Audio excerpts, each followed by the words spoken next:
Hello mga kahugot, welcome back to DKB, Dear Kuya Bono ng Bono's Love Tube, the Kahugot YouTube channel. Ako po ay humihingi ng dispensa kung bakit napakatagal po ang ginawa niyong paghihintay para sa bagong kwento. Tayo po kasi medyo naging abala sa ating ibang mga gawain, kaya pasensya na po kayo at maraming salamat dahil kayo po ay muling nag-abang sa ating mga abangers. Ako din po ay humihingi ng dispensa kung kayo po ay makakarinig ng ingay sa ating recording, ingay ng ulan at malakas na hangin sapagkat kasagsagan po ng super bagyong si Rodi.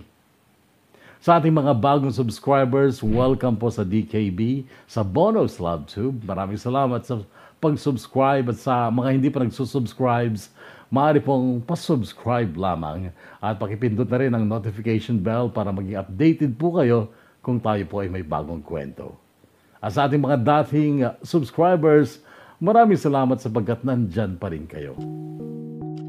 Anyway, mga kahugot, hanggang ilang beses mo kayang patawarin ang iyong minamahal upang kayo lamang ay hindi maghiwalay? Hanggang kailan mo kayang magtimpe, magpasensya upang manatili sa piling mo ang iyong minamahal? Inyo na pong pakinggan ang kwento ng buhay at pag-ibig ni Vian mula sa DKB Dear Kuya Bono ng Bono's Love Tube, the Kahugot YouTube channel.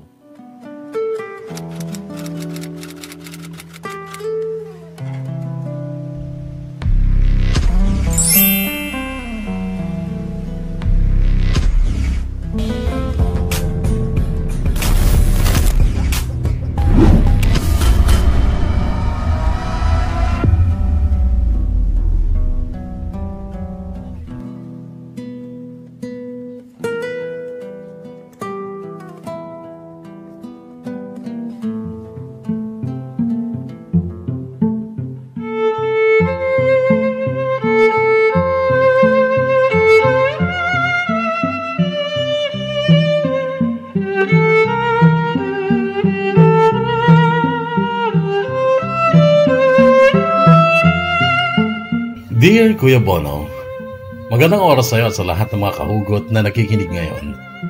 Ako nga pala si Vian. Isinilang at lumaki ako sa Cagayan, Kuya Bono, sa poder ng isang pamilyang makajos. 5 kaming magkakapatid.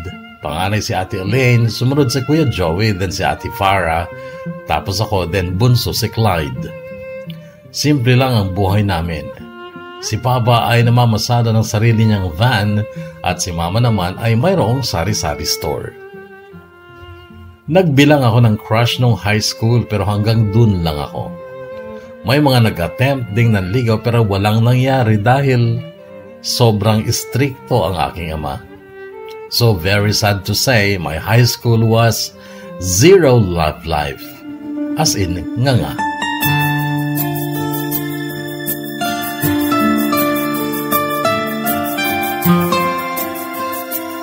Buti na lang at kinuha ako ni Tita Cherry. Nakababatang kapatid ni Papa at taga San Jose, Nueva Ecija, si Tita Cherry. Si Tita Cherry ang nagpaaral sa akin sa college noong una, sa CLSU Muñoz, Nueva Ecija. Napilitan lang si Papa, Kuya Bono, kasi maliit lang ang tiwala niya sa kapatid niyang si Ate Cherry. Ang haba ng usapan nila. Ang daming bilin ni Papa kay Tita. Yes lang ng yes si Tita. Pero noong nasa sasakyan na kami ni Tita pauwi ng Muñoz ay kinausap ako ni Tita. Ang sabi niya, alam mo, walang tiwala sa akin si Kuya. Pero hindi ko siya masisisi. Ako lang kasi ang nag-iisang babae sa amin pero ako pa ang siraulo. Ngayon, Vian, hindi ako kagaya ng Papa at Mama mo na sobrang higpit. Hindi kita pakikialaman basta dapat alam mo ang limitasyon mo. At ipangako mo sa akin na magtatapos ka ng college kahit anong mangyari. Malinaw ba? Oo, Tita. May boyfriend ka ba? Diyos ko naman, Tita. Kilala mo naman si Papa. Makakalusot ba ako dun? Maniligaw? Sigurado marami ka maniligaw kasi maganda ka. Dati Tita, marami kaso lahat busted. Pwede ka namang mag-boyfriend kung gusto mo pero Huwag kang magpapabuntis, ano? Huwag ka sanang matulad sa akin kasi masusumbatan ako ng papa mo. Oo, tita, alam ko yun. Malaki na ako. Alam ko na ang tama at mali. Pero thank you, tita, ha, kasi parang hindi yata mazizero ang love life ko sa college. High school kasi zero talaga eh. Ganon. Kawawa ka naman pala. Alam mo ako nung high school ako, madami akong naging jowa kaya na-enjoy ko talaga ang high school ko. Talaga, tita? Buti hindi kasi nasaktan ni Lolo noon. Lolo mo mabait. Konsentidor yon. Pero yung lola mo madalas akong bugbugin noon at sabunutan kapag wala si daddy. Naranasan ko kayang maglayas dahil kay mami noon. Sumama ako sa lalaki pero natuntun ako ni daddy. Yun, inuwi niya ako tapos pinagalitan niya ang lola mo. Marami pang kwento si Tita Cherry noon, Kuya Bono. Libang na libang ako sa mga kwento niya. Hindi daw talaga niya mabilang ang lalaking dumaan sa buhay niya. At kahit daw sila na noon ni Taji ay may lihim pa rin siyang boyfriend. Kaya lang nung magmuntis siya, tumigil na siya at nagtinuna. Si Taji, Kuya Bono, ay hapon na nakilala ni Cherry noong mag-tour siya sa Japan. Siya ang nakatuluyan nito. At nagkaroon sila ng 2 anak na sina Hasmin at Yuri.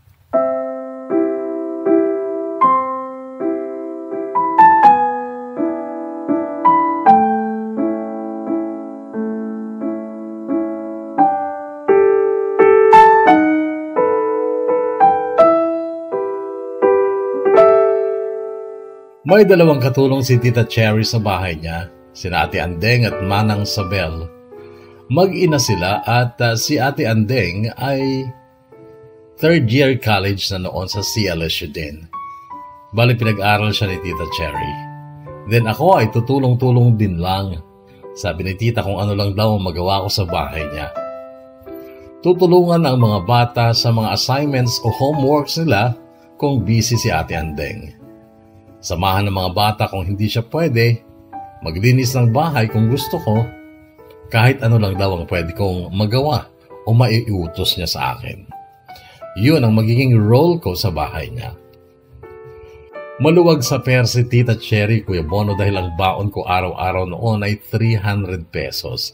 Mura lang naman ang pamasahe sa XLT papuntang CLSU. Kasi malapit lang naman kaya nakakaipon pa ako, Kuya Bono. Kasi likas sa akin ang kuripot at matipid. Ilocana nga kasi. Mana kay mama. Manang biday, tubong Ilocos. Sina Janet, Paula at Ariane ang mga naging ka-close friends ko sa school. Block kami so kaklase ko sila sa lahat ng subjects. Si Ariane ay taga Muñoz talaga, Kuya Bono, while si Janet ay taga Karanglan and Paula is from Rizal, Nueva Ecija. Click na click kaming 4, Kuya Bono. Kung titingnan mo kami at hindi mo kami kilala ay para kaming ang titinong mga dalaga pero lahat kami ay may kaabnormalan sa katawan. Si Ariane, babaeng babae as in sobrang hinhin pero ang lakas tumawa. Paggaak ang tawa kaya lahat ay mapapalingon sa amin kapag siya ay tumawa. Si Janet naman ay binansagan naming Doktora Huat. Kasi mahilig siyang magbasa ng tungkol sa mga sakit at kung ano-anong gamot para sa mga ito. Pero bingi ang kaliwang tenga niya tapos ang dulas niyang mahilo. Pero hanggang noon ay hindi pa niya alam kung ano ang tawag sa sakit niya. At kung bakit Doktora Huat ang binansag namin sa kanya ay dahil kapag kakausapin namin siya ay Huat ang isasagot niya. Kasi nga hindi siya gaano nakakarinig. Si Paula naman ay matangkad na mapayat at natural na kinky ang buhok. Sandamakmak na ipit ang nilalagay niya sa buhok niya para hindi ito bumuhaghag. Alam mo yung buhok ng mga ita? Ganon ang buhok niya.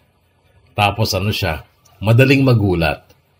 Ano nga ba tawag sa ganon? Yung pag ginulat mo siya sa pamamagitan ng pagsigaw ng isang word, ang word na yon ay uulitin niya ng pasigaw din. Then, ako yung natural na baliw. Yung lagi nagpapatawa sa kanila at lahat ng kanta ay alam kong kantahin pero may sarili akong lyrics. Well, at least, kuha ko yung tono.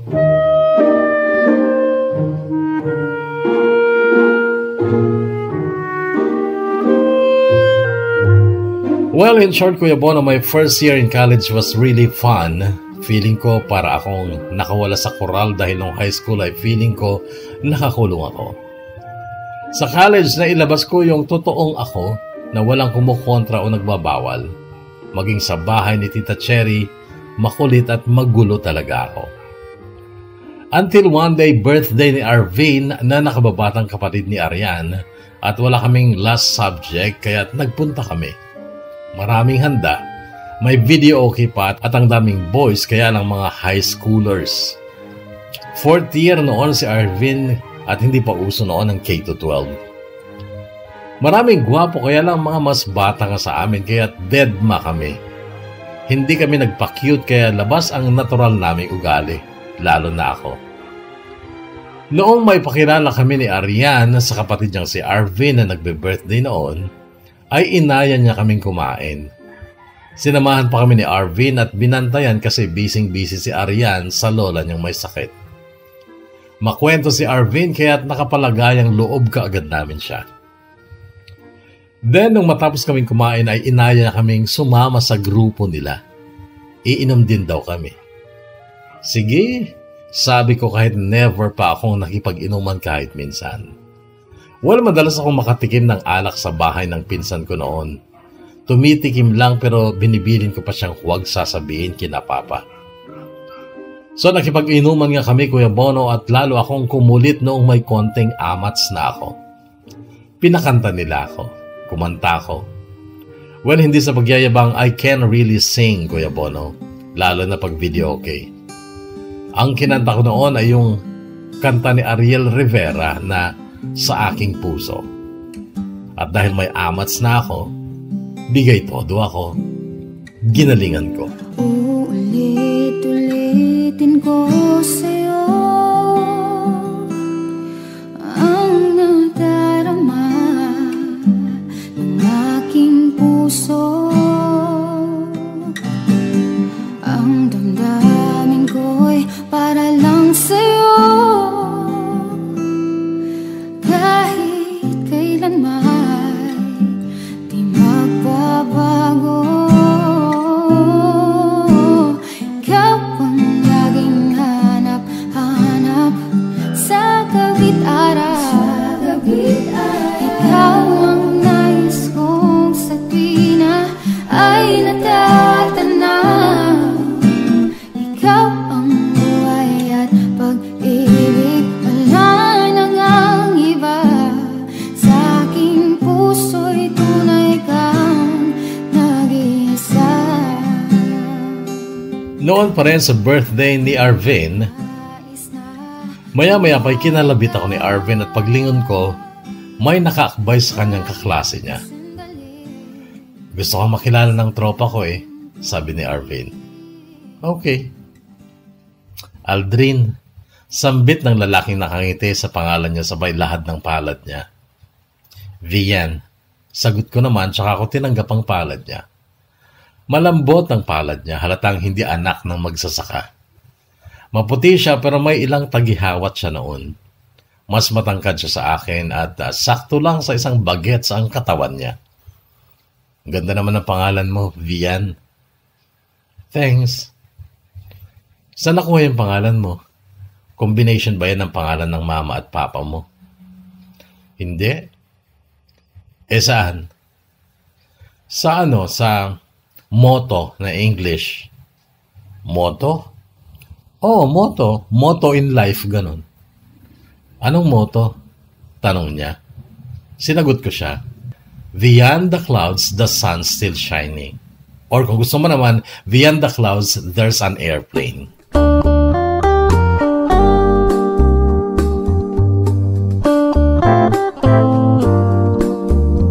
Hindi na ako iniwan ni Aldrin noon, Kuya Bono. Kahit nung pauwi na kami ay sumama siya sa mga naghatid. Bago ako makasakay ng XLT ay kinuha niya ang number ko. Kaya't nung gabi ay naging busy ako sa pagte-text back sa mga text niya. Ang unang tanong niya noon ay, anong ginagawa mo? Sumunod ay personal agad. Vian, may boyfriend ka na ba? NBSB ako, reply ko. Anong NBSB? No boyfriend since birth. Hindi mo alam? Alam ko na ngayon. Sinabi mo na eh. Kaya lang parang di naman totoo. Maganda ka. Imposibleng hindi ka nagka-boyfriend nung high school. Ay talaga, nagandahan ka sa akin? Tanong ko. Noon Kuya Bono ay nagdesisyon akong sakyan lang ang trip niya. Siyempre, didikitan ba kita kanina at kukunin ko ba ang number mo kung hindi kita nagandahan? So, manliligaw ka sa akin. Kung papayagan mo ako, ilang taon ka na ba? 16. Anong month ka pinanganak? August. Ikaw ba, ilang taon ka na? 16 din, sagot ko. Anong buwan ka pinanganak? February. Matanda ka lang ng ilang buwan sa akin eh. O, tapos, so paano yan? Papayagan mo ba ako manligaw? Single ka ba? Tanong ko. Siyempre, liligaw ba ako kung may sabit ako? Nililinaw ko lang, Aldrin. Yung ibang lalaki kasi, namamakyaw eh. Hindi ako ganon. Okay. Anong okay? Pwede na akong manligaw? Sige. Reply ko pero ang reply niya, I love you. Agad-agad? Ganon ako eh. Sinasabi ko kaagad kung anong nararamdaman ko. So in love ka na talaga sa akin? Oo. Hindi ka maalis sa isip ko eh. Mula kaninang sumakay ka ng XLT hanggang sa nakauwi na ako, mukha mo pa rin ang nakikita ko. Yung ngiti mo, yung tawa mo, yung boses mo, yung pagkanta mo kanina sa video okay. Sa aking puso'y tunay kang nag-iisa. Di ko nais na mawalay ka kahit sandali sa aking piling. Kahit buksan pa ang dibdib ko, matatagpo ay larawan mo.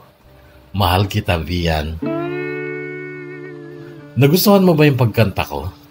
Tanong ko na lang para maiwasan yung masyadong seryosong topic kasi nabanggit na naman niya na mahal niya ako.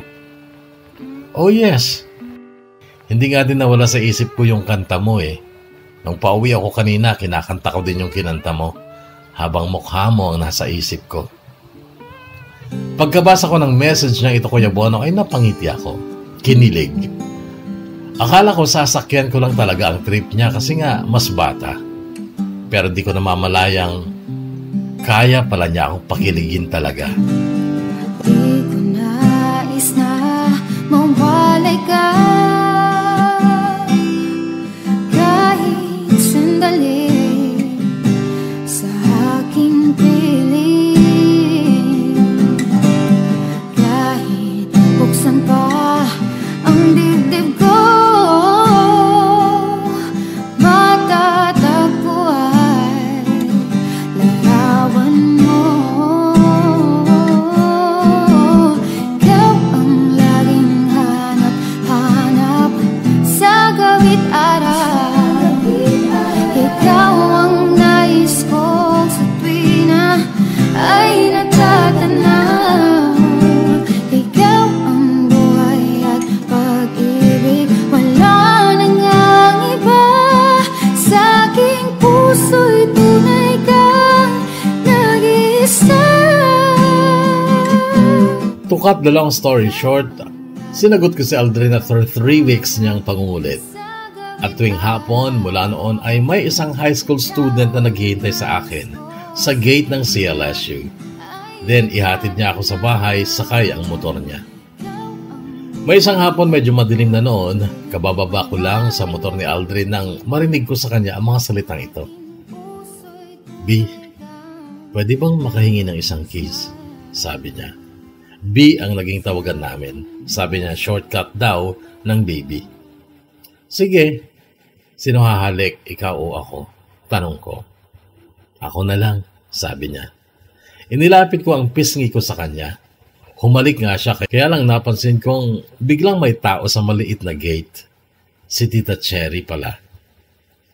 Tita ko, mahinang sabi ko kay Aldrin. Automatic ang ngiti ni Aldrin kay Tita at saka siya bumati ng magandang gabi. Tumango lang sa kanya si Tita. Noon ay nagpaalam na si Aldrin at nung lalapit ako sa gate ay inutusan ako ni Tita na bumili ng napkin Bigla daw siyang dinatnan. Ang sabi pa ay kanina pa daw niya ako inaabangan kasi wala pa daw si Ate Andeng. Nung makabili ako ng pinabili ni tita ay dinala ko ito sa kanya. Yun ba yung boyfriend mo? High school naman yata. Oo nga tita Pero matanda lang ako ng month sa kanya. Okay Gwapo. Marunong kang pumili, Vian. Thanks tita. Nakangiting sabi ko. Alam ba ng mama at papa mo na may boyfriend ka na? Ay hindi po. At hindi nila dapat malaman. Okay sige. Hindi nila malalaman pero Vian yung pag-aaral mo huwag mong pabayaan. Wala sa akin kung mag-boyfriend ka pero tandaan mo nandito ka para mag-aral. Oo tita. Hindi magsasuffer ang studies ko dahil kay Aldrin. Good. O sige. Magbihis ka na't puntahan mo si Yuri sa kwarto niya. Nagpapaturo ng homework niya sabi ko wala ka pa. Sige tita.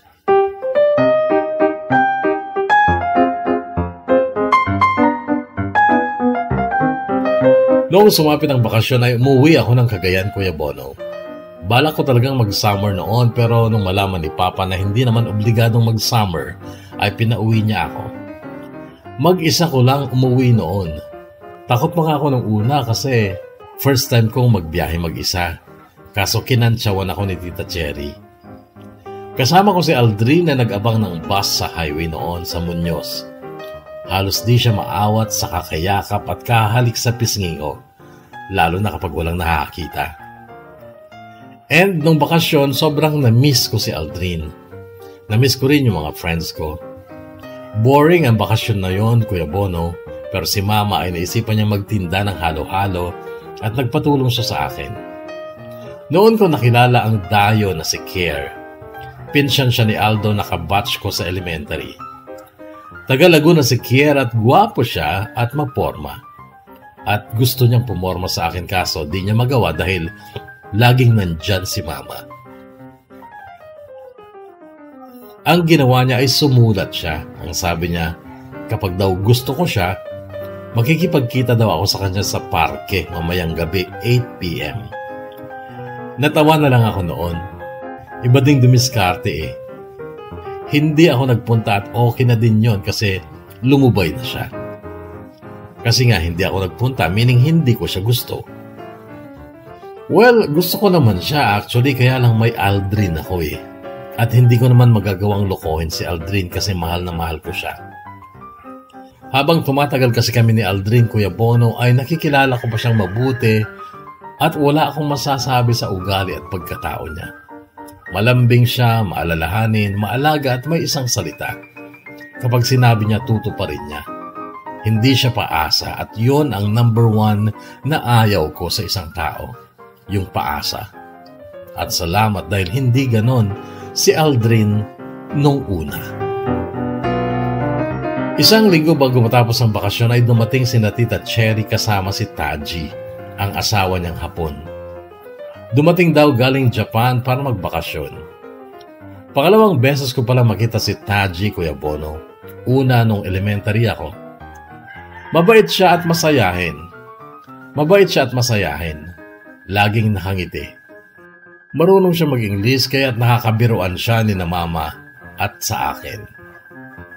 Medyo naaasiwa lang ako kay Taji noon kasi kapag bibiruin niya ako, kailangan pa niya akong hawakan o kalabitin kaya kung minsan ay nagugulat ako. Napansin ko rin noon si Tita Cherry na masama ang tingin kay Taji kapag binibiro ako ng asawa niya. Parang nagsiselos siya.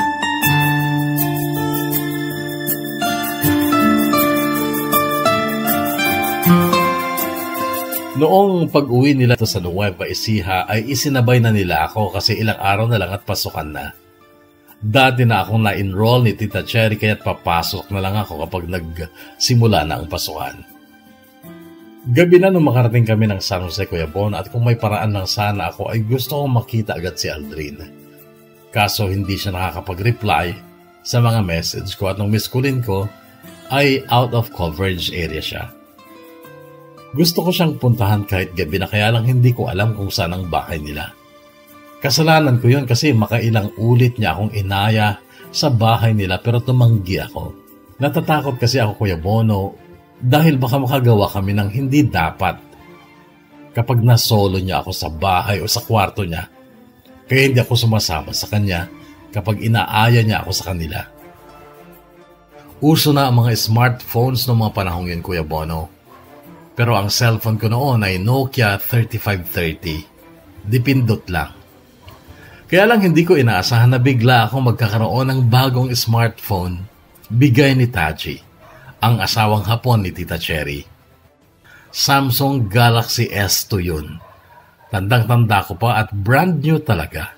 Kaya lang hindi ko inaasahan na pag-aawayan ni Taji at Tita Cherry ang cellphone na yun. Kaya ang sabi ko kay Tita, ibabalik ko na lang. Pero nagalit si Taji.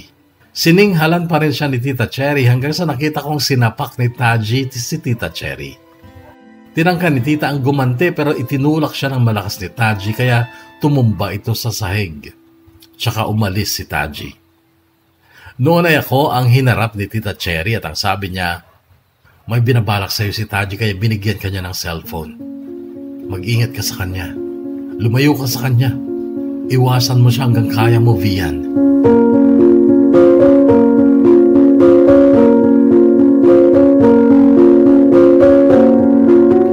Kaya lang napaaga ang balik ni Taji sa Japan.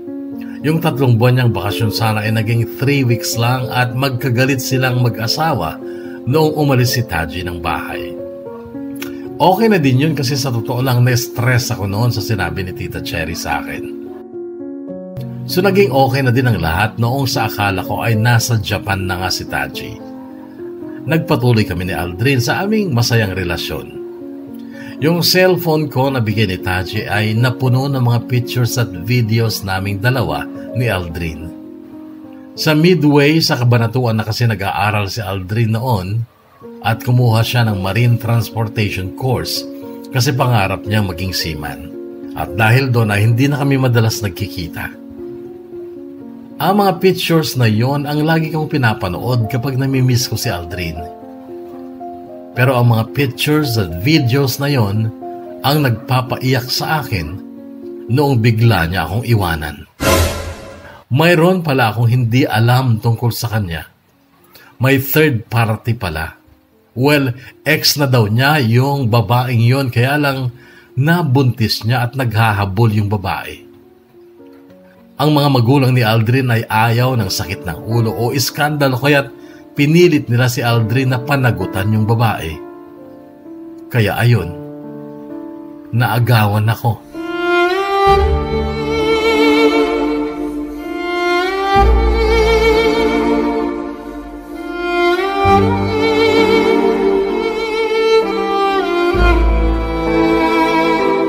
Ganito ang nangyari, Kuya Bono. Wala akong kaalam-alam na maghihiwalay na kami ni Aldrin. Isang hapon, nasa school ako na mag-text siya. Sabi niya aabangan niya ako sa gate. So nung palabas pa lang ako ng gate, nakita ko na siya agad pero nagulat ako dahil nung makita niya ako ay parang bigla siyang umiyak. So nag-worry ako. Then nung kaharap ko na siya talagang umiiyak pala. Lumuluha tapos bigla niya akong niyakap kahit ang daming tao kaya sabi ko, teka nga, Bi, ano bang nangyayari? Sabi ko sabay tulak sa kanya. Then lumingon siya sa bandang gilid. May 2 motor doon na nakahinto at may mga sakay. Pair by pair sila. Maliban lang sa isang babae na nakatayo lang at nakatingin sa amin. Sorry, Bi. Sorry. Sabi niyang umiiyak. Nalilito ako, Bi. Ano bang nangyari? Yun, si Mylene, ex ko. Buntis siya at ako daw ang ama. Ano? Ganito ang naging reaksyon ko sabay sulyap sa babae. Matangkad siya na payat at maganda naman. Naghahabol eh. Ayoko sana kaso sabi ni Mama, para daw walang gulo, panagutan ko na lang. Noon, Kuya Bono, ay mahuhulog na rin ang luha ko. Nung hawakan ako ni Aldrin ay naitulak ko siya. Umalis ka na. Sabi ko pero lumapit siya at ang sabi, Bi, mahal na mahal kita. Hindi ko gustong mangyari to. Buntis siya. Ilang taon ang tiyan niya? Galit na tanong ko. Ewan ko. 4 months daw yata. 4 months. Aldrin, sinong niloko mo? Mag-iisang taon na tayo next month, tapos ang pinagbubuntis niya, 4 months. Ibig sabihin, tayo na, pero nagsisex kayo. Hindi siya nakasagot noon, Kuya Bono. Yumuko siya. Diyan ka na. Manloloko. Sabi ko sabay talikod at mabilis akong humakbang papuntang gilid ng highway para mag-abang ng masasakyan pa uwi. Dinaanan ko ang babaeng sabi niya ay ex niya pero hindi ko nilungon. Narinig kong tinatawag ako ni Aldrin pero hindi na rin ako lumingon. Pinipigilan kong mahulog ang mga luha ko. Ang sakit. Kung kailan mahal na mahal ko na siya at kampanting-kampante ako sa relasyon namin tapos biglang ganun. Grabe, Kuya Bono. First relationship ko yon pero ganun ang nangyari. Ang saklap.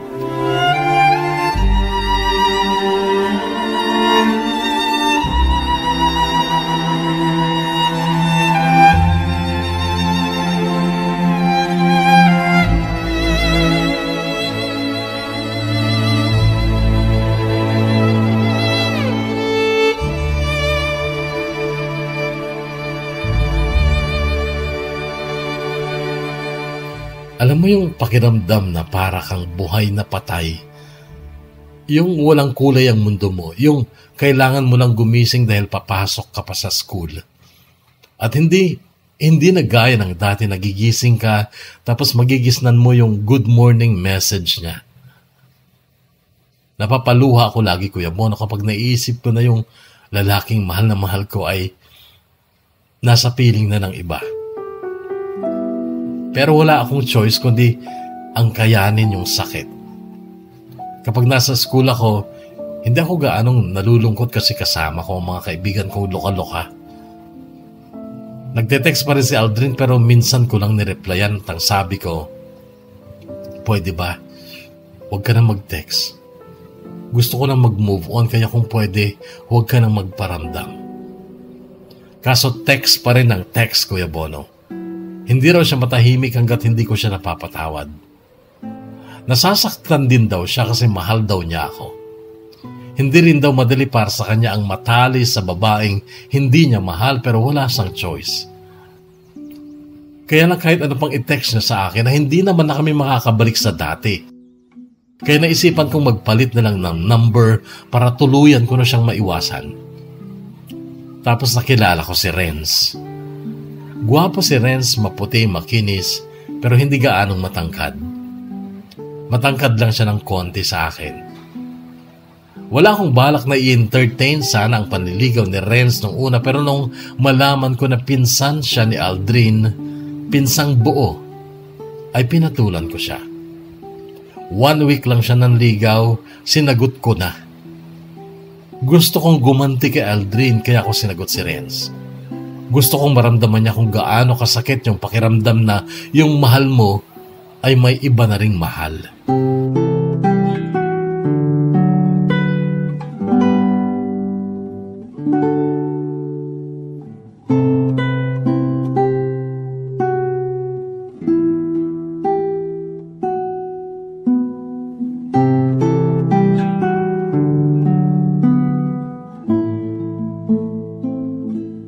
Noong ayain ako ni Renz na sumama sa bahay nila, sumama ako.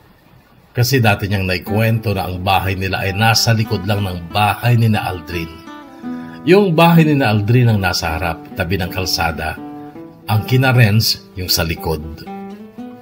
Wala pa si Aldrin nung dumating kami ni Renz sa bahay nila pero nandun si Maylene. Si Maylene, yung nabuntis ni Aldrin. Nagdidilig si Maylene noon ng halaman. Hindi ko pinansin. Si Renz gustong maka-score noon pero hindi ko pina-score. Kiss sa pisngi pwede pero never sa lips. At lalong never sa gusto niyang mangyari. Nainis nga ako noon kasi ang kulit-kulit niya.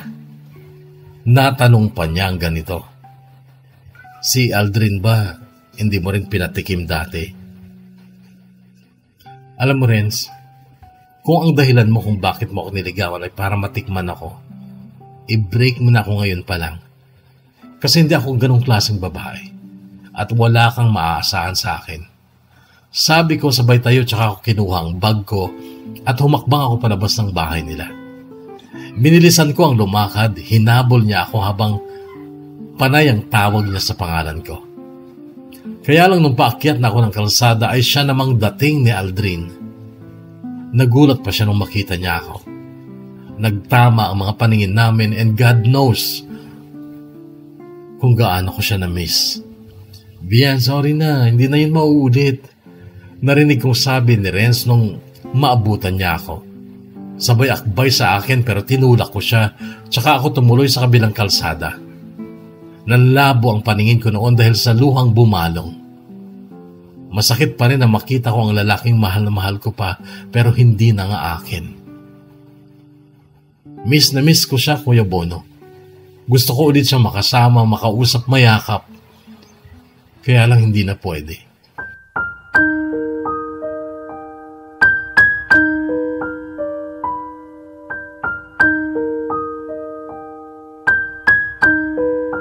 Pagdating ko ng bahay, nagulat ako dahil ang unang nakita ko ay si Taji, ang Hapon na asawa ni Tita Cherry.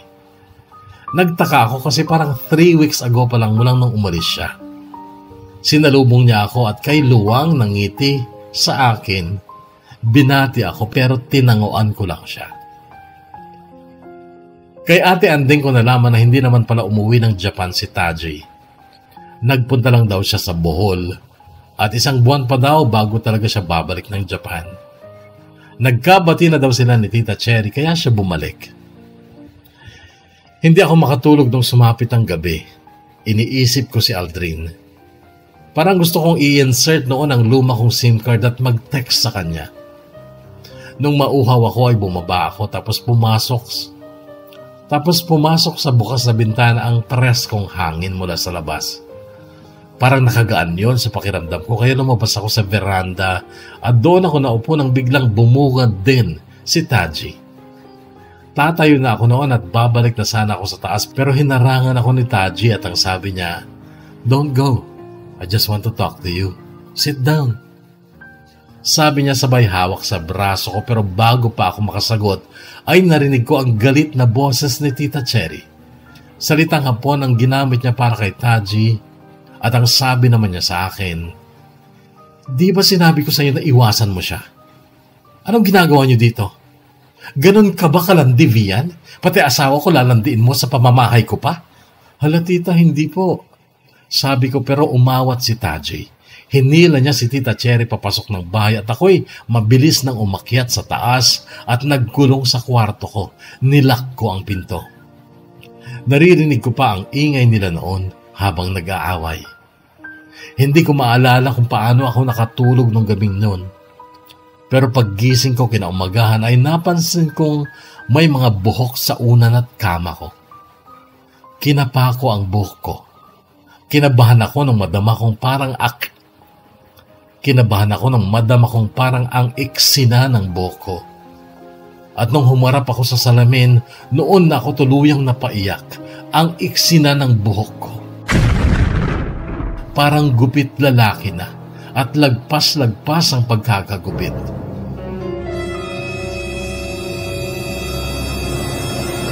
Umiiyak akong lumabas para magtanong sana kung sino ang gumupit sa buhok ko. Sa sahig malapit sa pinto ay nakita ko pa ang ibang putol na buhok ko. Pagbaba ko ay nabungaran ko si Tita Cherry sa salas, matamang nakatitig sa akin. At ang sabi niya, "Ayan ang napapala ng malandi. Pasalamat ka hindi kita kinalbo. Anong gagawin mo ngayon, Vian? Magsusumbong ka sa papa mo? Sige, magsumbong ka. Sige, magsumbong ka at nang maikwento ko sa kanya mga kalandian mo dito. Pati yung high school mong boyfriend."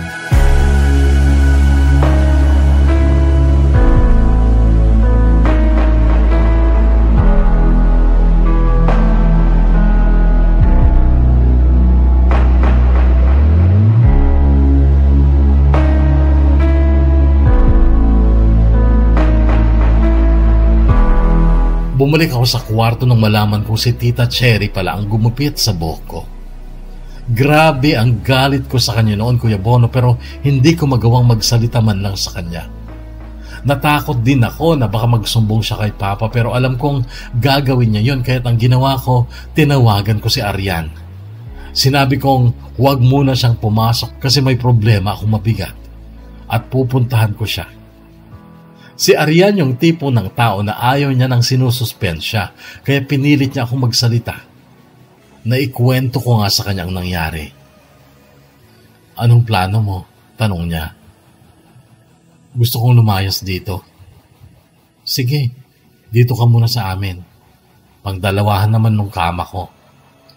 So naglayas ako, Kuya Bono, mula sa bahay ni Tita Cherry. Buti na lang at marami akong ipon noon dahil sa sobrang allowance na bigay ni Tita Cherry, plus binigyan pa kasi ako ni Mama noong bakasyon. Walang nakakita sa akin nung umalis ako ng bahay ni Tita. Dala ang malaking bag ko na puno ng mga gamit ko. Agad akong niyakap ni Arian nung makita niya ang itsura ko. Tapos inutusan niya ang kapatid niyang si Arvin para sunduin ang pinsan niyang bakla na nagtatrabaho sa parlor.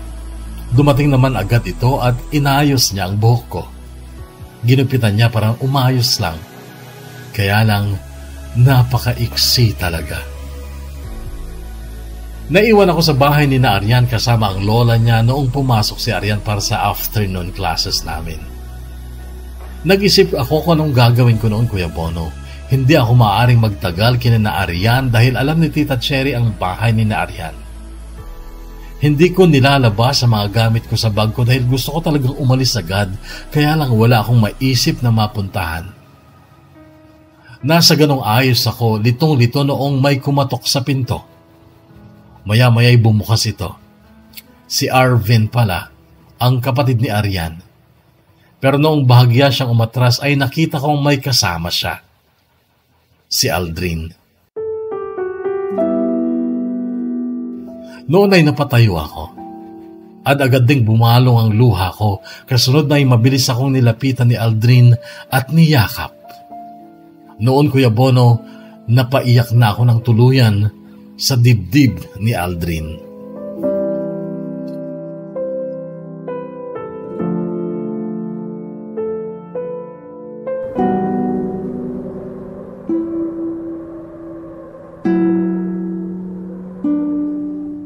Naikwento daw sa kanya ni Arvin ang nangyari sa akin at may plano agad si Aldrin noon. Kung gusto mo, magtanan tayo. Napatitig ako sa kanya. Si Maylin. Paano si Maylin? Hindi na rin makakatagal sa bahay namin yon. Alam ko nahihirapan siya sa sitwasyon namin. Hindi ko siya kinikibo. Ayoko sa kanya. Sa'yo ko gusto, ikaw ang mahal ko. Saan tayo pupunta? Sa kapatid ng lola ko, sa Bulacan. Paano ang pag-aaral mo? Huwag mo nang isipin yun. Walang pinakamahalaga sa akin ngayon kundi ang makasama kita, B. Tara na. Punta tayong Bulacan.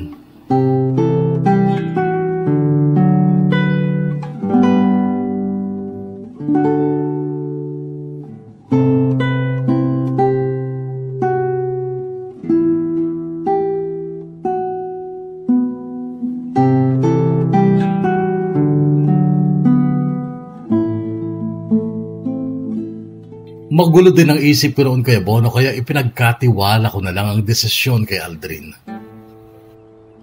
Nagpunta nga kami dito sa Bulacan, sa bahay ng Lola Karing niya, na kapatid ng lola niya. Matandang dalaga si Lola Karing, maliit lang bahay niya at kasama niya ang kanyang pamangkin na si Ate Belen na tumatanda na rin dalaga noon kasi 34 na siya pero wala pa ring jowa. Hindi sang-ayon si Lola Karing sa ginawa naming pagtatanan pero wala na din siyang nagawa. Unang araw namin sa bahay ni Lola Karing ay okay pa naman kami kasi maganda ang tanawin sa paligid. Tabi lang kasi ng ilog ang bahay ni Lola Karing. Ilang hakbang lang ay nasa bangin ka na, bangin ng ilog at malapit din ito sa tulay. Napansin ko ang naglalakihang kaserola at kaldero na nakatambak sa isang sulok ng kusina. Naitanong ko kung bakit ang daming ganon ni Lola Karing. Ang sabi niya, nung araw daw ay may karinderya siya sa bayan. Dahil doon ay biglang umandar ang pagka-business-minded ko. Lola, ano kaya kung magbukas tayo ng karinderya dyan? Dyan lang sa bakuran. Ay, hindi ko na kaya magluto, Apo. Si Ate Belen po magluluto. Ay oo, masarap din magluto si Belen. Kausapin mo baka sakaling pumayag. Noon ding sandaling yun ay kinausap ko nga si Ate Belen at laking tuwa ko nung pumayag nga ito. Kinaumagahan, alas 4 pa lang ay ginising ko si Aldrin. Usapan na namin na maaga kaming mamamalengke. Napilitan siyang gumising. Ang dami naming pinamili, Kuya Bono. Lahat ng nasa listahan ni Ate Belen ay binili namin. Pagdating namin ng bahay ay gising na si Ate Belen. Nagtulong-tulong kami sa pagluluto. Noong bandang alas 8 ay bumalik ng bayan si Aldrin para bumili ng mga monoblock na mesa at upuan. Pinabili ko siya ng 4 na mesa at 16 na upuan. Alas 10 ng umaga nakaset up na kami sa bakuran, sa ilalim ng mga mayayabong at naglalakihang puno ng mangga, na siyang nagsilbing lilim ng mga mesa. Nakakotse ang unang customer namin.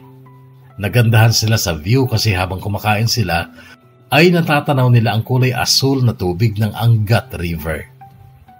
Pagpatak ng alas 11, ang dami nang dumating hanggang sa ilabas na rin ni Aldrin ang lumang monoblock tables and chairs ni Lola Karing. In short, kumita ang unang araw namin sa karinderya, Kuya Bono. Kaya't itinuloy-tuloy ko na ang negosyong yon.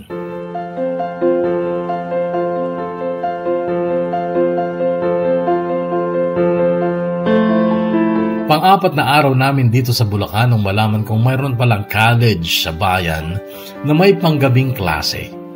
Noong araw ding yon ay nag-inquire ako. 5 to 11 p.m. daw ang evening classes nila.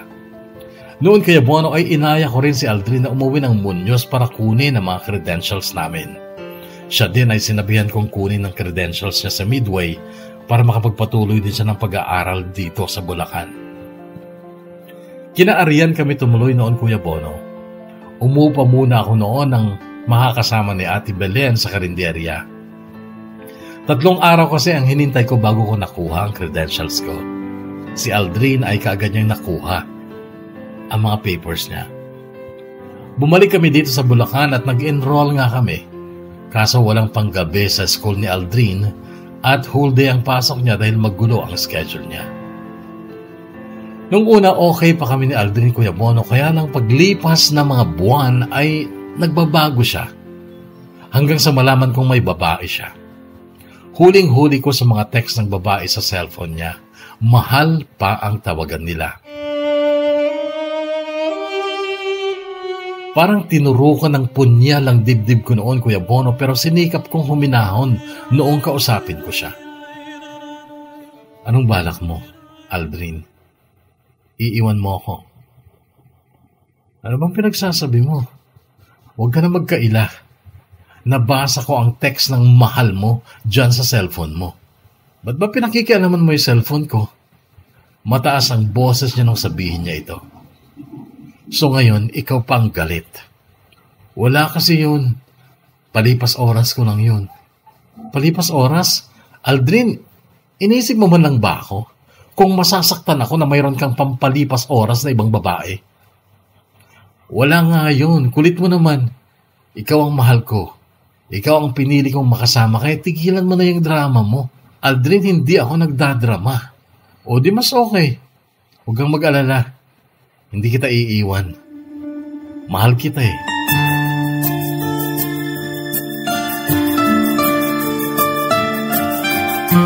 Pinalagpas ko yun, Kuya Bono. Masyado akong busy noon sa business namin at sa pag-aaral ko. Challenging kasi yun para sa akin at ayokong mawala sa focus. Gusto kong makatapos ng pag-aaral dahil balak ko pa rin humarap sa papa ko at sabihin sa kanya na kahit nagloko ako, nagtapos ako. Kaya yung kagaguhan ni Aldrin noon ay ayaw kong patulan. Pinili kong magpasensya at magtiis. Total, alam ko din namang hindi madali sa akin kapag iniwan niya ako. Dumaan pa ang maraming araw, Kuya Bono. 3rd year na ako noon at si Aldrin ay irregular 2nd year. Noong sumapit ang 18th birthday niya, pinaghanda namin siya. Nagdatingan ng mga kaklase niya pero ang inaasahan ko ay puro lalaki kasi nga marine transportation ang course nila. At ang alam ko ay puro lalaki pa lang noon ang kumukuha ng ganong kurso. Kaya lang may 5 babae silang kasama. Ang sabi ni Aldrin ay mga syota daw ng barkada niya mga babaeng yun. Kaya hinayaan ko na lang. Nagkainuman nga sila at nung inantok na ako ay natulog na ako. Kaya lang nagising ako 2:00 ng madaling araw ay maingay pa rin sila. Tumayo ako upang kausapin sana si Aldrin na tapusin na nila ang inuman nila pero pagsilip ko sa labas kung saan sila umiinom ay wala doon si Aldrin. At 4 na babae na lang ang nakaharap sa inuman. Nawawala din yung isang babae. Ang ginawa ko ay umikot ako sa likod ng bahay pero ilang hakbang ko pa lang ay nakita ko sina Aldrin at kalaplapan niya ang isang babae.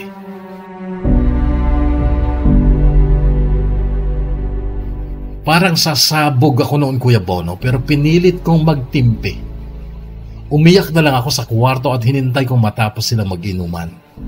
3:00 pasado noong mag-alisan sila pero pati si Aldrin ay kasama nilang umalis.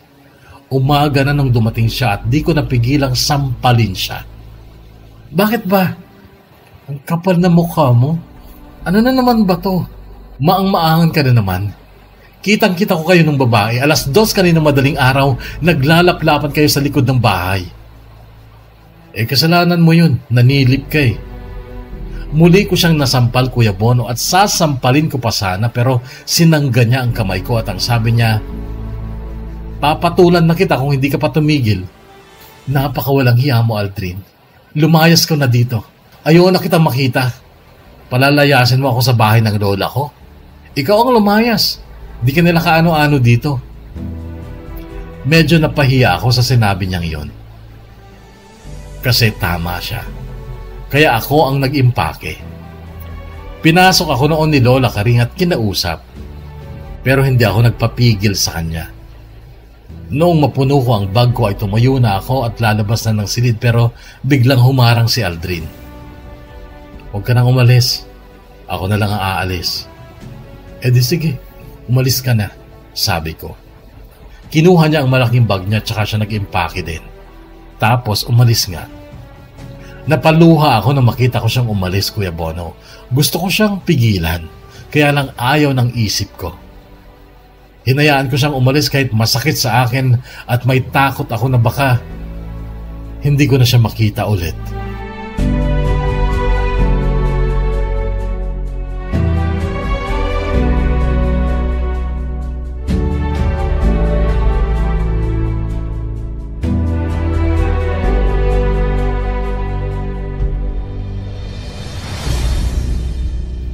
Pinilit kong maging okay kahit hindi.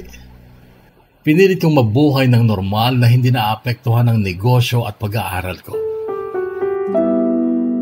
Pero sa bawat gabing dumadaan, ay nasasabik ako kay Aldrin hanggang sa makaraan ng 2 linggo, ay bigla siyang nag-text.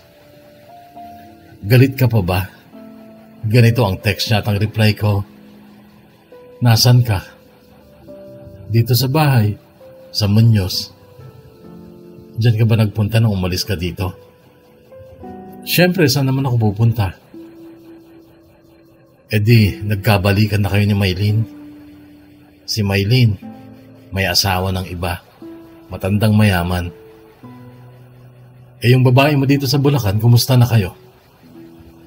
Wala naman kaming relasyon noon. Lasing lang ako noon at pinakitaan niya ako ng motibo. Sinunggaban ko na lang. Binasa ko lang ang reply niyang ito pero hindi ko na nireplyan. Hanggang sa nag-text ulit siya. Yung tanong ko, B, di mo pa sinagot. Galit ka pa ba? Miss na kita eh. Napangiti na lang ako sa text niyang yon at nireplyan ko siya ng ganito. Hindi na ako galit.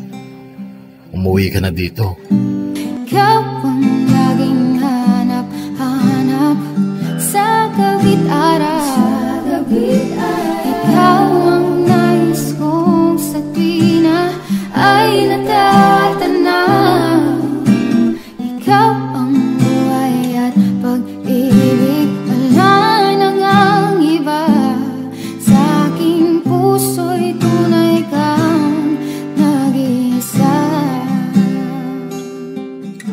So yun, another chance is given. Mahal ko eh. Madami nagkakagusto sa akin sa school pero sinasabi ko sa kanila na may asawa na ako. Actually, may gwapo pa nga.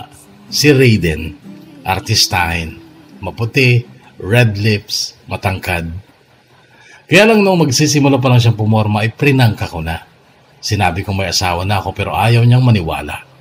Sabi niya, marami na rin ako naging girlfriend, Vian, kaya kabisado ko ng itsura ng mga babaeng may asawa at wala pa. Pati nga virgin at hindi na alam ko ang itsura eh. Kaya, hindi ako naniniwalang may asawa ka na. Well, hindi pa kami kasal. Ayun, edi hindi pa ako pwedeng mawalan pala ng pag-asa kasi di pa pala kayo kasal. At sa tingin ko, Vian, hindi pa rin siya nakaka-score sa'yo eh. Raymond, ayoko ng topic na to. Pwede paki-change. Gusto kita, Vian. Bakit, Raymond? Anong nakita mo sa akin? Napaka-losyang ko nga. Hindi ako nagbe-makeup. Hindi ako nagsusuot ng magagandang damit. Ang mga damit ko sa baratilyo ko lang binibili. Tapos polvo lang sa mukha, okay na ako. Yan nga nagustuhan ko sa iyo, Vian. Simple ka lang pero napakaganda mo. Wow, thank you, Raymond. Kaya lang, mahal na mahal ko talaga yung boyfriend ko eh. Ang swerte naman niya. At sana, swerte ka rin sa kanya. Oo naman, swerte din ako sa kanya. Ganito ang naging sagot ko kay Raymond kahit ang totoo ay hindi. Kasi akala ko magbabago na nga si Aldrin kaya lang inulit na naman niya ang mambabae. 4th year na ako noon, graduating na ako kasi buwan na ng Pebrero noon. Isang araw bago ang Valentine's Day, biglang may nag-text sa akin. 2 message na sunod-sunod.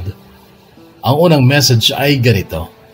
Hi Vian, alam mo bang niloloko ka lang ni Aldrin? Tapos ang pangalawang message ay, ba't di ka na nag-reply? Kala mo siguro pinagtatripan kita, no? Huliin mo siya. Itanong mo sa kanya kung sino yung babaeng kasama niyang pumasok sa Sogo bandang 2:00 ng hapon kanina.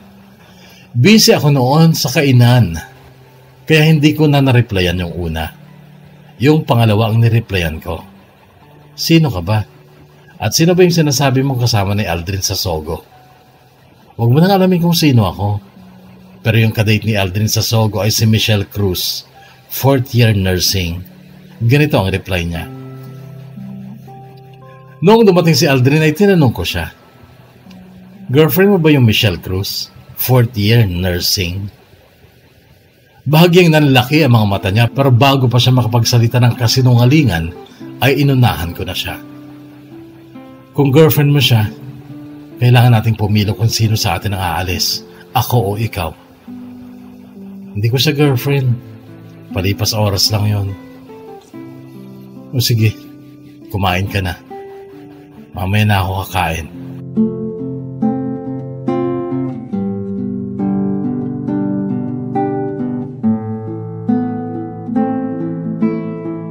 Masakit pa rin naman sa akin na mayroon na naman siyang palipas oras na babae, Kuya Bono, pero hindi ko na pinalaki ang gulo.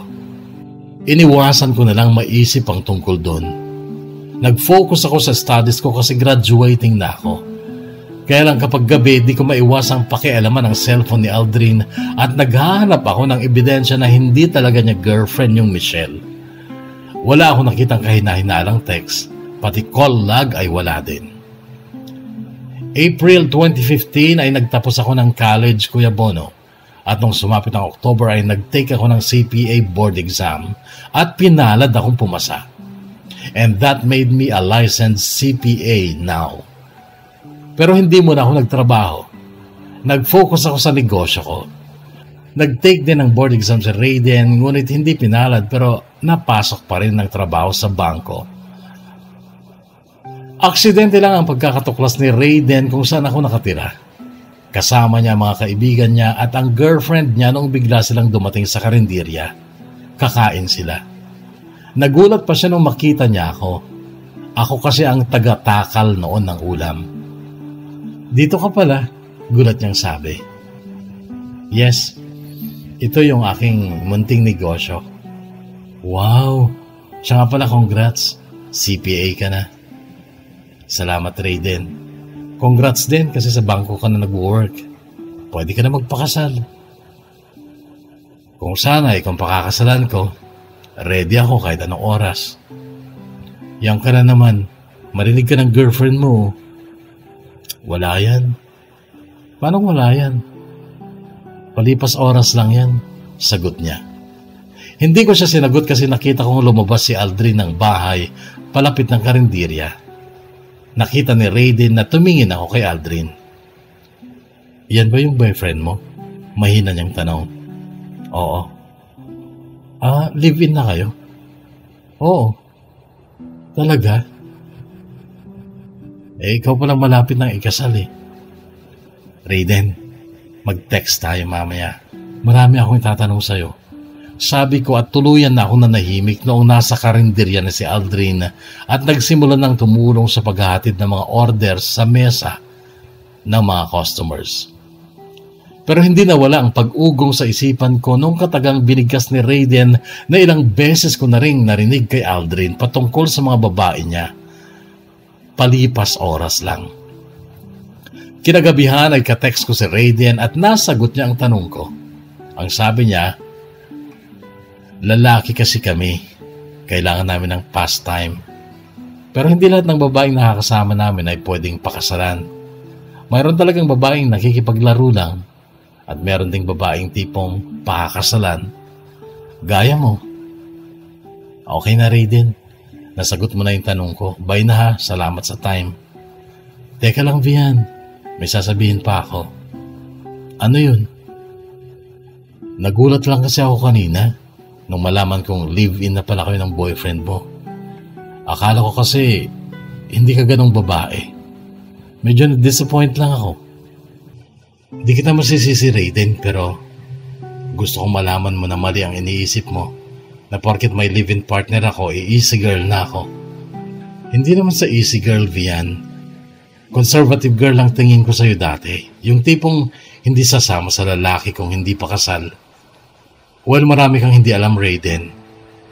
Pero kung bumaba yung pagtingin mo sa akin, okay lang. Basta ako, kilala ko ang sarili ko at kaya kong humarap sa kahit sinong pinakamalinis na babae dyan. Napaka-misteryosa mo talaga, Vian. Hindi, Raiden. What you see is what you get type of person ako. Anyway, bye muna ha. Good night.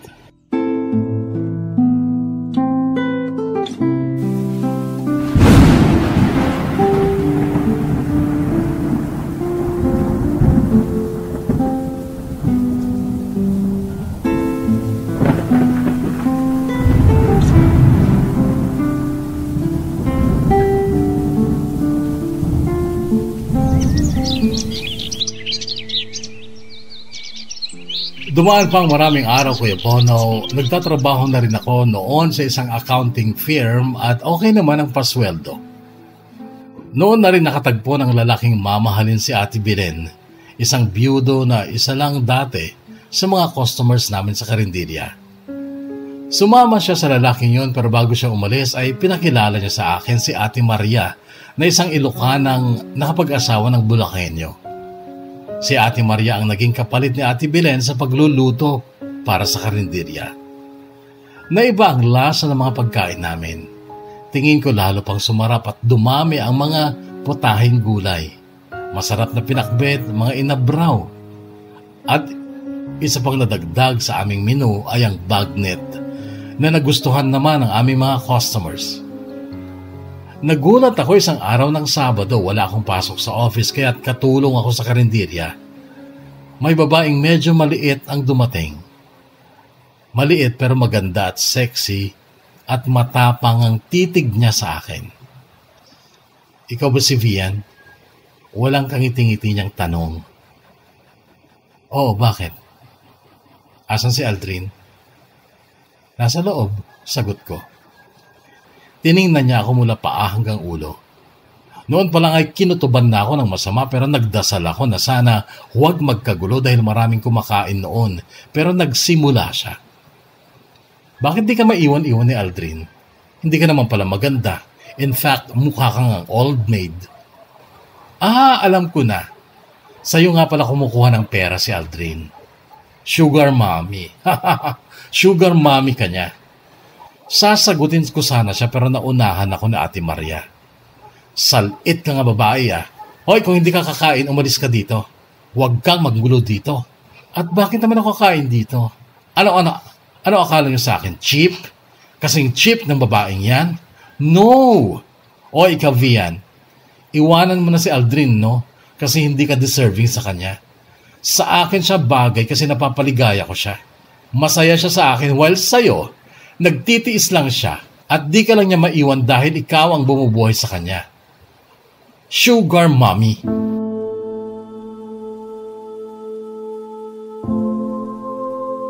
Noon, Kuya Bono, ay nilapitan ko siya at ang sabi ko, Miss, pakiusap, umalis ka na.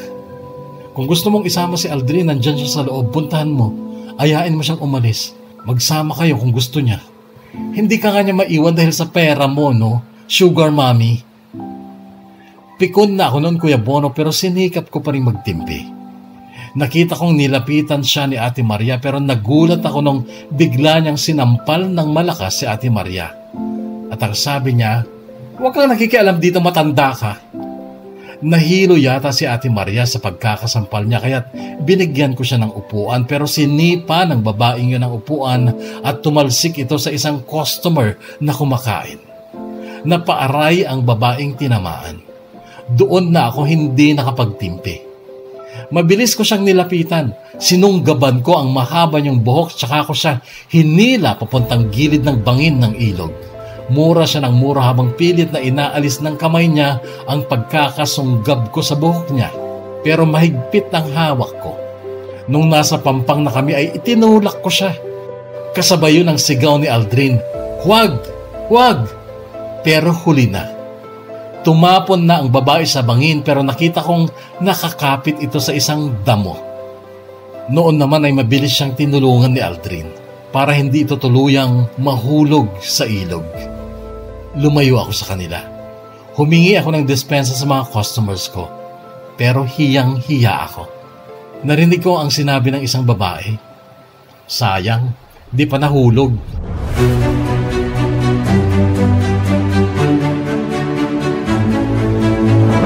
Saglit na nawala si Aldrin noon kasama yung babae niya. Nasa loob ng bahay ako noon, nag-uusap kami ni Lola Karing kasi nagdesisyon na akong umalis na sa kanila. Siya namang dating ni Aldrin. Buti hindi nahulog yun sa ilog. Pag nalunod yun, edi kasalanan mo. Ganito ang bungad ni Aldrin. Hindi ko siya pinansin. Kay Lola Karing ako humarap. Nandito naman si Aldrin, Lola. May makakasama ka. Oo, nangako ako kay Ate Belen na hindi kita iiwan. Kaya lang, Lola, gusto ko ng tahimik na buhay. Naunawaan kita, Vian. Kaya lang, saan ka pupunta? Diyan lang sa bayan, Lola. Hanap lang ako ng apartment. Then, maghanap din ako ng pwesto para sa karinderya para hindi mawalan ng trabaho sa Ate Maria. Aalis ka? Narinig kong tanong ni Aldrin. Kailangan, Aldrin. Ayoko na ng ganito. Paulit-ulit na lang. Dahil lang sa babaeng yun, iwanan mo ako.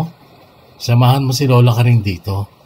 Kung gusto mo, kunin mo yung babae mo dito. Magsama kayo dito para may kasama si Lola. Vian, ano naman bang drama to? Bakit, Aldrin? Pipigilan mo akong umalis? Bakit? Kasi hindi mo kaya mabuhay nang wala ako kasi sugar mommy mo ako. Ba't kasi pinatulan mo si Carla? Dapat di mo nalang pinansin. Aldrin, paano ba ako nakakausap ng ganyan na parang ako pang mali? Hindi ba ang maling pagkakamali ay kung paano na naman nagkaroon ng Carla sa buhay mo while nandito pa ako, buhay? Buhay na buhay. Kailan ka ba magsasawang walang hiyain ako, Aldrin? Yung iba pinalagpas ko lang dahil ayoko ng away pero heto na naman. Bakit? Ba't pa ulit-ulit? Alam mo ang dahilan, Vian. Alam ko na alam mo ang dahilan. Sex. Aldrin, sex ang dahilan mo kaya mo ako nagagawang gaguhin ng paulit-ulit. Hindi kita ginagago pero sana maunawaan mo na kailangan ko yun.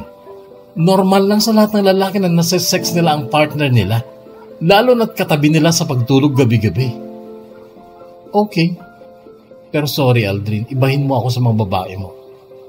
Dati ko nang nasabi sa'yo na hindi ako makikipag-sex sa'yo hanggat hindi tayo nakakasal. Anong sabi mo sa akin nun? Sige, naunawaan kita. Kaya mahal kita kasi iba ka. Tapos ngayon ng babae ka. Pinalagpas ko yun.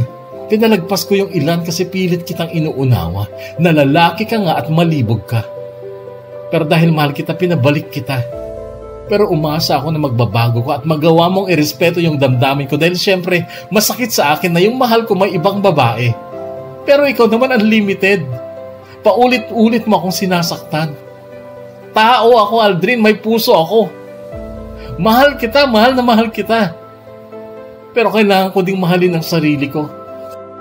At magagawa ko lang yun kapag lumayo ako sa taong paulit-ulit na nananakit sa damdamin ko.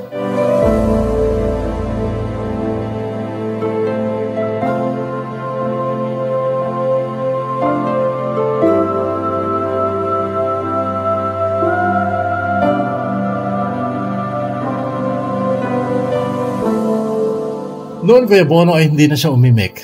Ako naman ay umalis at nagtungo sa bayan at naghanap ng apartment. Saktong yung nakita kong apartment ay napakalapit lang sa isang home center o tindahan ng mga furnitures at appliances. Matapos ako magbayad sa may-ari ng apartment ng advance at down payment at deposit ay kinuha ko ang susi. Ang sabi niya ay papalinis agad niya ang unit ko. Studio type apartment lang yun Kuya Bono na may isang maliit na kwarto. Dumiretso ako sa home center at namili ako ng mga gamit sa bahay. Sabi ng sales representative ay i-deliver nila kaagad. Umuwi ako sa bahay ni Lola Karing. Nagliligpit na noon si Ate Maria sa karinderya. Breakfast at lunch lang kasi talaga ang sineserve namin sa karinderya Kuya Bono. Wala kaming pang-dinner. Kinausap ko si Ate Maria. Sinabi kong lilipat kami sa bayan kapag nakahanap ako ng pwesto. Tama ang desisyon mong iwanan si Aldrin kung paulit-ulit ka namang ginagago. Hanga ako sa iyo, Vian. Salamat, Ate Maria. Basta ikaw, huwag mo akong iiwan ha. Magtatrabaho pa rin sa karinderya ko. Oo naman. Sabihan mo lang ako kapag nakakita ka lang ng pwesto sa bayan.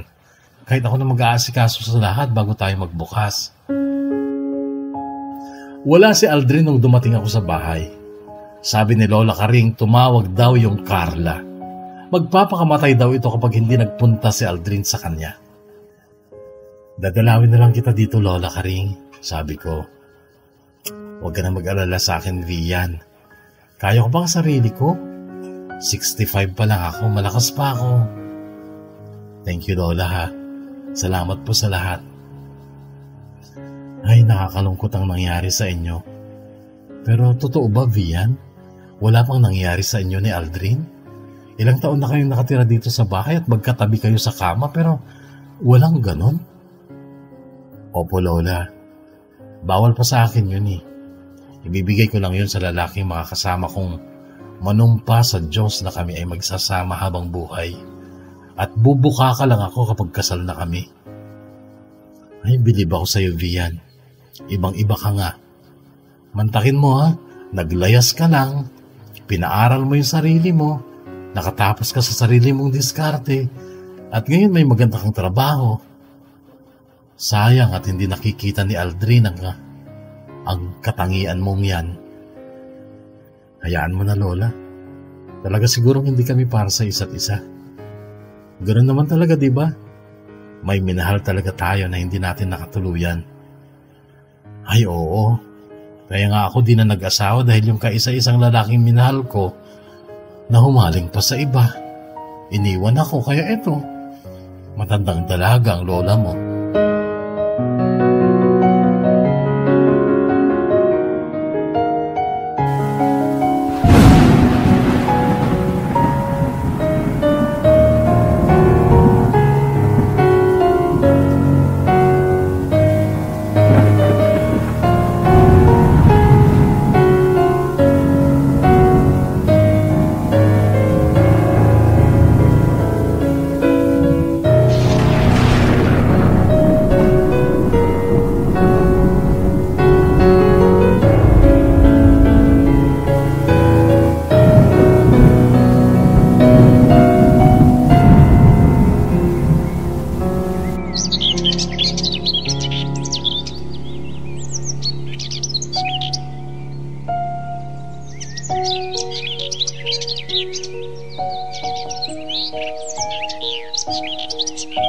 Dumaan ang mga araw, nabalitaan ko kay Lola Karing na nag-graduate na rin si Aldrin sa Midway, Cabanatuan. Natuwa ako para sa kanya pero noon ay wala na kaming communication sa lahat ng social media accounts ko para matulungan ko ang sarili ko makamove on sa kanya. Naging single si Raiden at nanligaw sa akin. Hinayaan ko namang manligaw si Raiden kahit sa totoo lang, mahal ko pa si Aldrin. Pero napakaraming araw na ang lumipas pero hindi na ulit nagparamdam si Aldrin. Hinayaan ko na lang.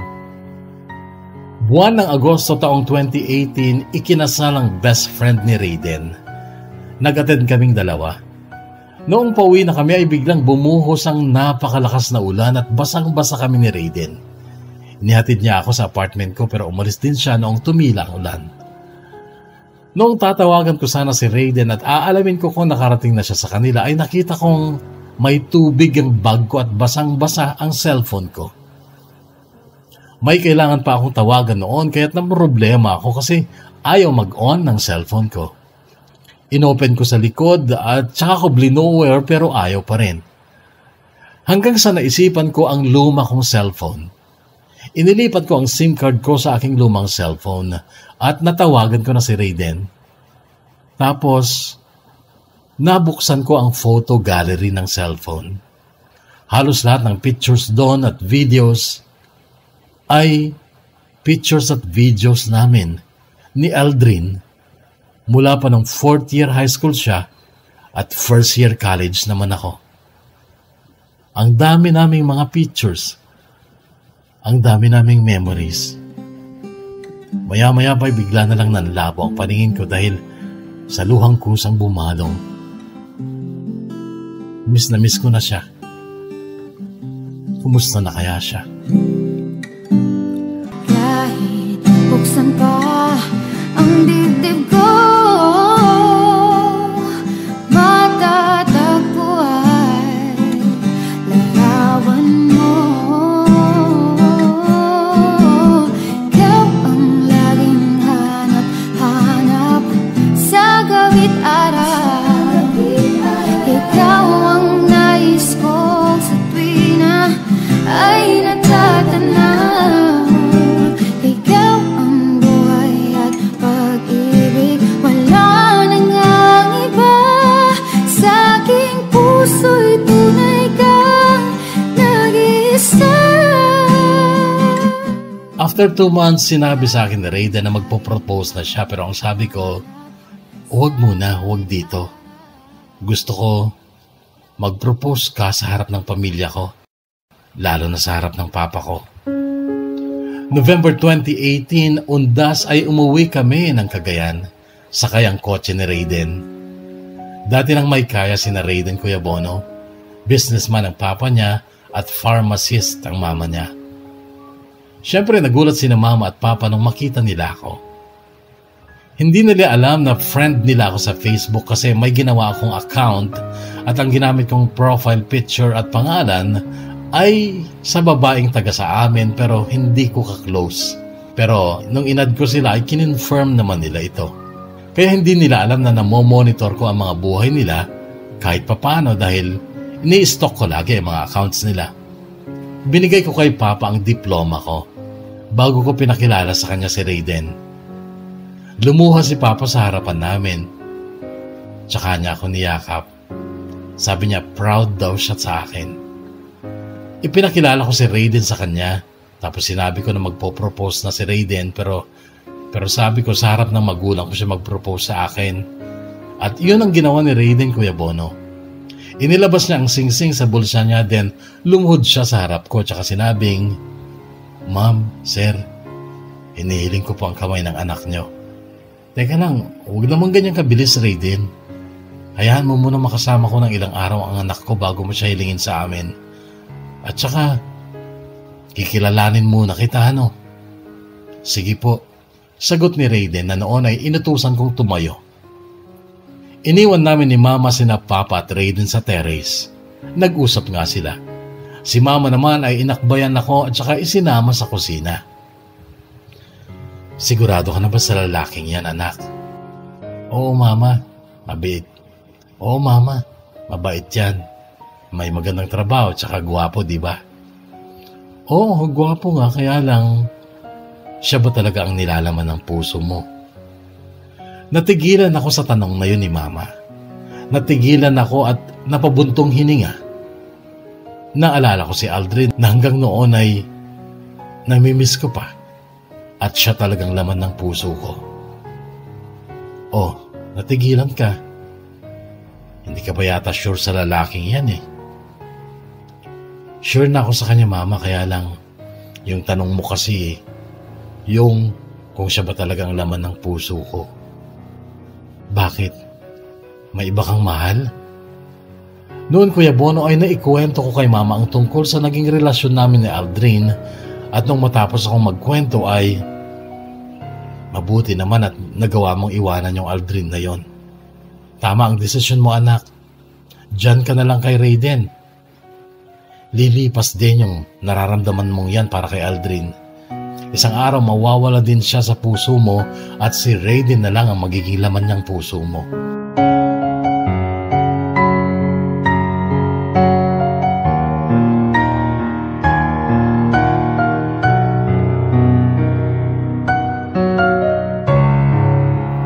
After 3 weeks ay bumalik kami ng Cagayan kasama ang pamilya ni Raiden.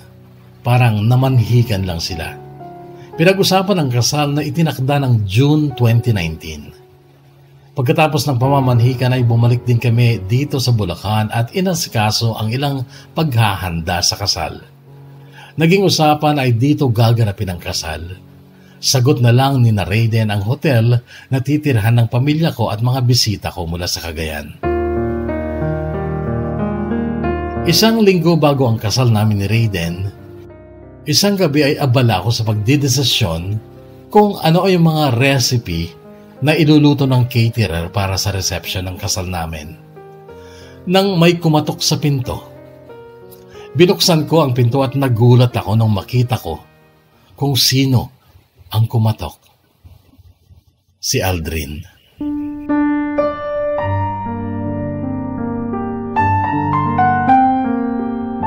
Nagtama ang mga mata namin. Pareho kaming napipi. Maya-maya pa'y naramdaman kong parang gusto ko siyang iyakapin pero kumontra ang isip ko. Naalala ko, ikakasal na nga pala ako kay Raiden. Hay, ganito ang lumabas sa bibig ko ngunit hindi siya sumagot. Nalanghap kong amoy alak siya. Gusto mong pumasok? Tanong ko. Pumasok nga siya at umupo sa aking sofa. Anong gusto mo? Kape? Juice? May alak ba dyan? Di ba nakainom ka na? Konti. Gusto ko pa kung meron. Meron. Yung tira ni Raiden. Sabi ko tsaka ako tinungo ang ref at inlabas ko ang black label na tira ni Raiden pero konti pa lang talaga ang nababawas doon. Wow, sosyal black label. Iba na ang level mo ngayon Narinig kong sabi ni Aldrin. Bagyang nakangiti. Nabalitaan mo na siguro Aldrin na ikakasal na ako. Oo, congrats. Sabi niya pero hindi nakatingin sa akin. Nakaramdam ako ng lungkot pero ayaw kong maghari yung lungkot na yon sa katauhan ko. Kinuha ko ang baso at nilagyan ko ng alak, kalahati. Tsaka ako tinungga, straight. Kinaya ko yung lasa. Nakatingin sa akin si Aldrin. Maya-maya pa'y nagsalita siya. Naalala ko nung una kitang makilala sa birthday ni Arvin. Nung nakipag-inuman kayo sa amin, ganun pa rin ang itsura mo kapag nagsashot ka ng alak. Bumapangit ka. Paano ang sama ng lasa Sagot ko. Tapos, yung kinanta mo nun sa video, okay? Ikaw ang laging hanap-hanap sa gabi't araw. Ikaw ang nais ko sa tuwi na ay matatanaw. Ikaw ang buhay at pag-ibig, wala nang ang iba. Sa aking puso'y tunay kang nag-iisa. Kuya Bono, ang bilis na hulog ang mga luha ko nung makita kong habang kumakanta si Aldrin ay lumuluha siya. Patawarin mo ako sa mga pasakit na dinulot ko sa iyo, Vian. Narinig kong sabi niya. Hindi ko siya sinagot. Sana maging maligaya ka kay Raiden. Sana hindi mo maranasan yung masaktan gaya ng dinanas mo sa akin. Kasi hindi mo deserving ang masaktan, Vian. Napakabuti mo. Napaka-espesyal mong babae. Hinayaan ko siya magsalita, Kuya Bono. Ako naman, tagay lang ng tagay. Anyway, nagpunta lang ako dito para batiin ka ng happy wedding. Hindi na rin ako magtatagal. Alis na ako, sabi niya. Tsaka akmang tatayo pero hinawakan ko ang braso niya at ang sabi ko, Aldrin, gusto mo ba ng katawan ko? Ibibigay ko to sa'yo ngayon. Tinitigan niya ako sa mata. Huwag, Vian. Ibigay mo ang katawan mo sa lalaking mahal mo. Kaya ako nga binibigay sa'yo. Muli siyang napatitig sa akin pero maya-maya yumuko. Pero muling inangat ang mukha niya tsaka binigka sa mga katagang ito kasabay ng pagluha niya. Ako na lang kasi pakasalan mo, Vian. Ako na lang. Mahal na mahal kita. Oo, maraming babaeng dumaan sa akin pero ikaw lang ang minahal ko ng ganito. Ako na lang pakasalan mo, nagmamakaawa ko, Vian. Ako na lang.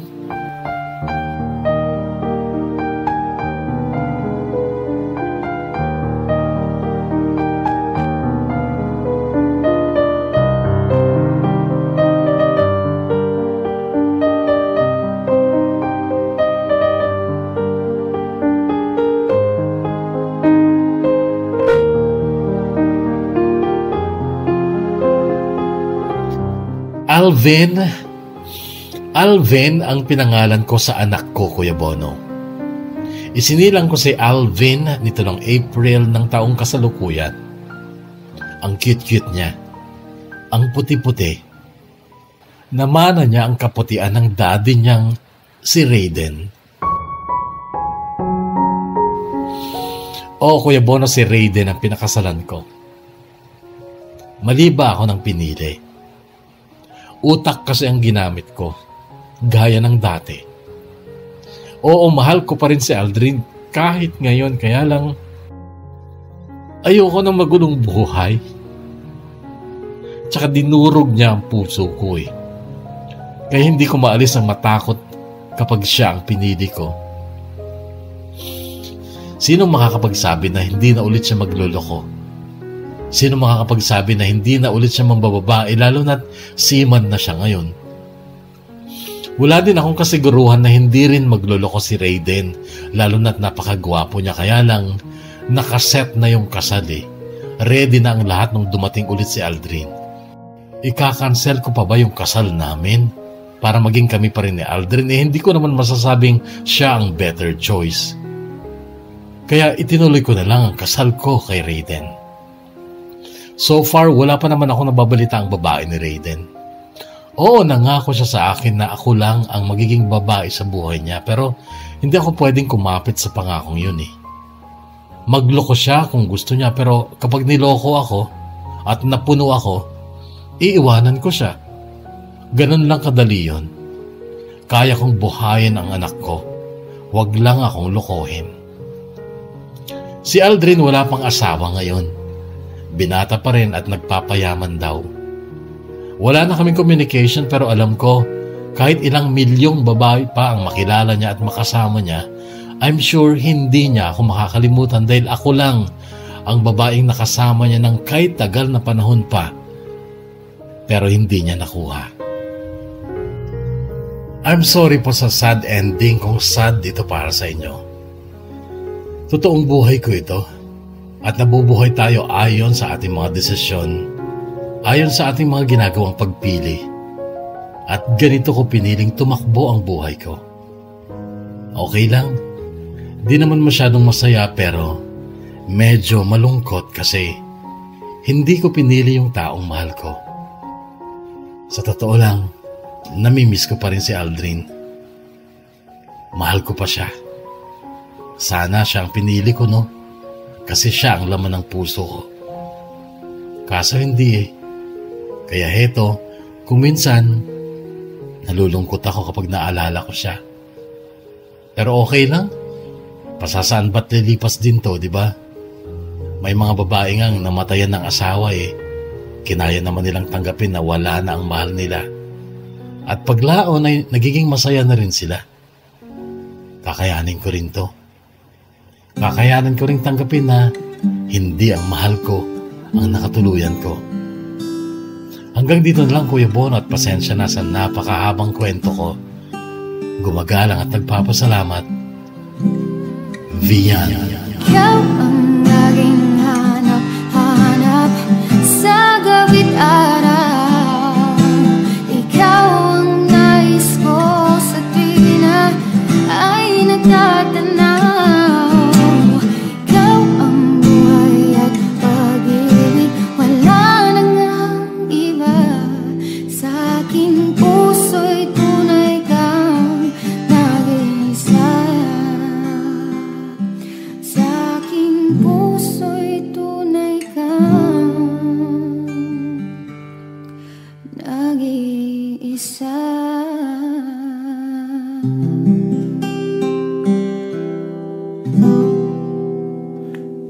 Vian, bakit ganun?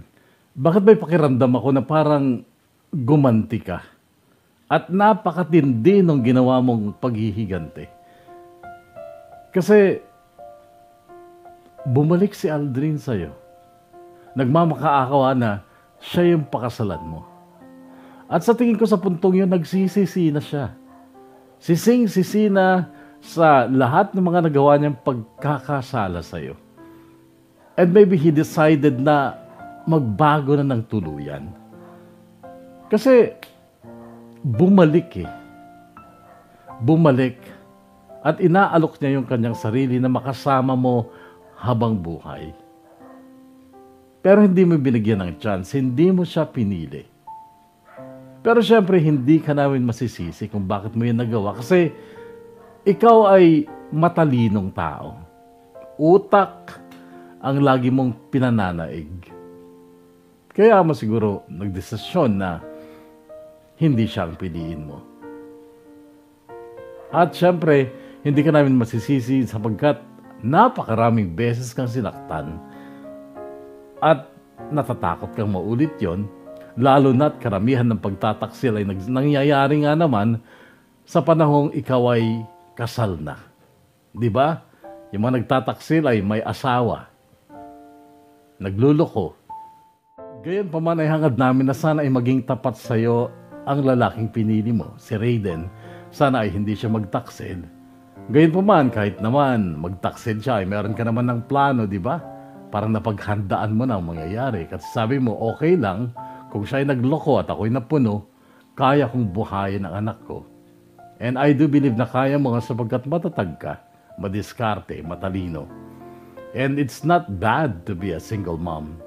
Kesa naman kasi nasa isang relasyon ka pero nasasaktan ka naman. This maybe is the reason why maraming single mom dyan. Kasi mas pinili ng maging single mom kesa naman nasa isang relasyon na puro pasakit lamang. Puro kaguluhan sa isip at damdamin. Anyway, good luck sa iyong relationship and congratulations sa baby boy, kay Alvin. He is a gift to you. Congratulations, and again, maraming salamat for sharing your story dito sa DKB, Dear Kuya Bono ng Bonus Love Tube. Sa inyo din, mga kahugot na muling sumaybay sa ating kwento ngayon, maraming salamat sa inyo. Thank you very much. Sa mga hindi pa nagsusubscribe, please subscribe, mga kahugot. And before I go, I just want to say hi to my nanay, Carmelita Ruz Oralio, belated happy birthday. I love you so much, my nanay. At pasensya na kung wala ako nung birthday mo. Ang aking nanay, mga kahugot, ay listener din ng DKB. Siya din ay isa sa mga abangers. Okay, so mga kahugot, maraming salamat. Ingat lagi, ingat-ingat tayo sa super bagyong si Rolly. Stay safe, mga kahugot. God bless you all.